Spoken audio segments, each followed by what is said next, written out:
Assalamualaikum warahmatullahi wabarakatuh. Perkenalkan, nama saya Anggita Purnama dari Prodi Akuntansi kelas 6317C07. Di sini saya akan menjawab pertanyaan dari tugas pendidikan Pancasila pertemuan ke-10. Untuk jawaban nomor 1, uraikan apa yang Anda ketahui tentang mengenai ilmu.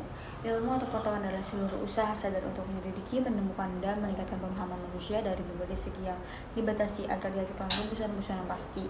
Ilmu bukan sekedar hanya pengetahuan, tetapi merangkum suatu kumpulan pengetahuan berdasarkan teori-teori yang disepakati dan dapat secara sistematik diuji dengan seperangkat metode yang diakui dalam bidang ilmu tertentu. Untuk jawaban nomor 2, pilar penyangga bagi eksistensi ilmu pengetahuan.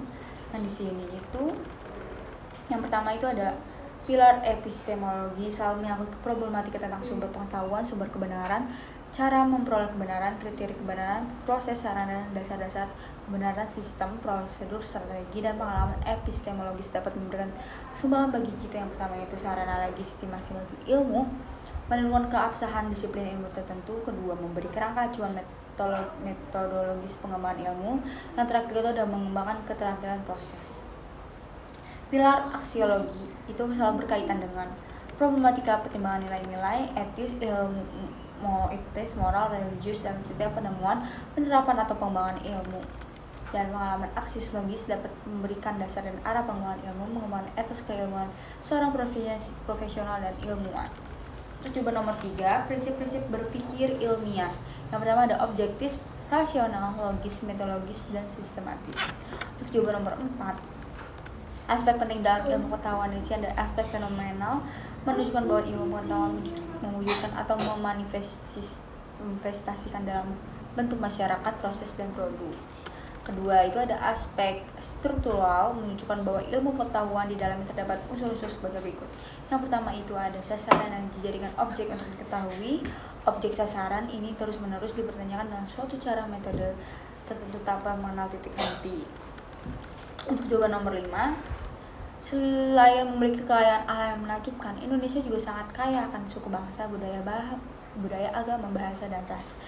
Setiap akibat keanekaragaman tersebut, Indonesia mengandung potensi kerawanan yang sangat tinggi. Hal tersebut merupakan faktor yang berpengaruh terhadap potensi timbulnya konflik sosial. Kemajumukan bahasa Indonesia memiliki tingkat kepekaan yang tinggi dan dapat menimbulkan konflik etnis kultural.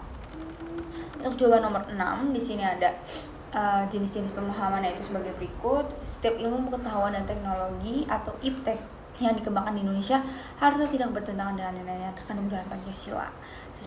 Setiap IPTEK yang dikembangkan di Indonesia harus menyertakan nilai-nilai Pancasila sebagai faktor internal pengembangan IPTEK itu sendiri.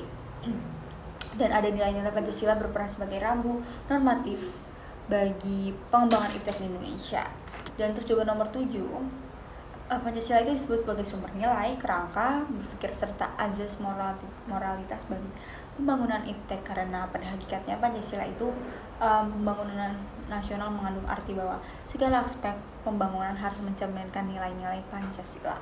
Jadi itu dia jawaban untuk pendidikan Pancasila pertemuan ke-10. Kurang lebihnya saya mohon maaf. Wassalamualaikum warahmatullahi wabarakatuh.